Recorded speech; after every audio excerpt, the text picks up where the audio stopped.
वालेकुम। मैं थोड़ा अपना आशो सुनियारा मुफलस थोड़े वास्ते अज पहली बारी हाज़र एक समझ के होया ते थोड़े सामने नवे दौड़े इंशाअल्लाह पेश करांगे ते नाल भई हसनैन खरल साहब नाल जी सनी तना साहब ते नाल आए फैसल साहब।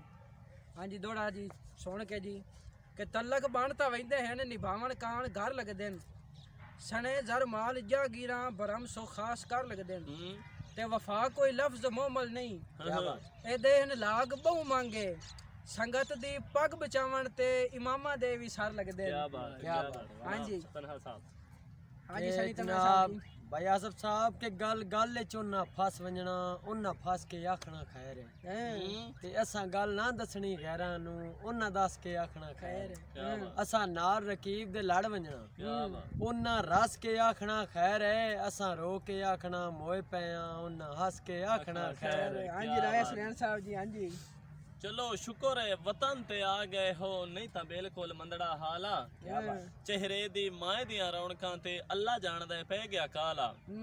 त्यासर साहब थोड़ी ढिल माठरां दी सौ रब दी थोड़े दराद दा बचन मोहाला क्योंकि बाग सकून जिहा तरका जिंदगी दा गया वाग सरकार दे नाल।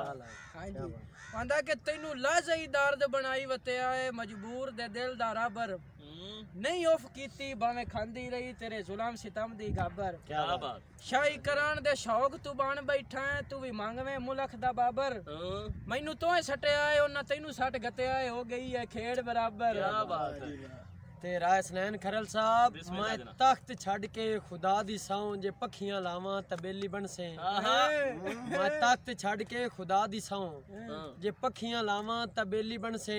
मैं तेरे रावां तू चुक के कंडे जे फुल विछावां तबेली बनसे। क्या बात मैं तेरे पैरां दी खाक चुक के जे सुरमा पावां तबेली बनसे। मैं अपने घर तू जे तेरे घर ताईं अज रुड़ के आवां तबेली बनसे। क्या बात जनाब राय सनहा तलहा साहब भाईजान थोड़े वास्ते दौड़ा कि आए दिल लई जिंदगी दे सफरां विच। क्या बात साहब कि आए दिल लई जिंदगी दे सफरां विच पवी अग दी लोड़ दुखा लई आ याद ई मन परचावण खान इंदे नाल तू मन परचा लई ते होवे खोट भी कतरी दी नासिर शाह हर चीज खड़का बजा लई दिल दिता या मुड़ना मैं कोई ना ऊपरां देखे नून वटा लई।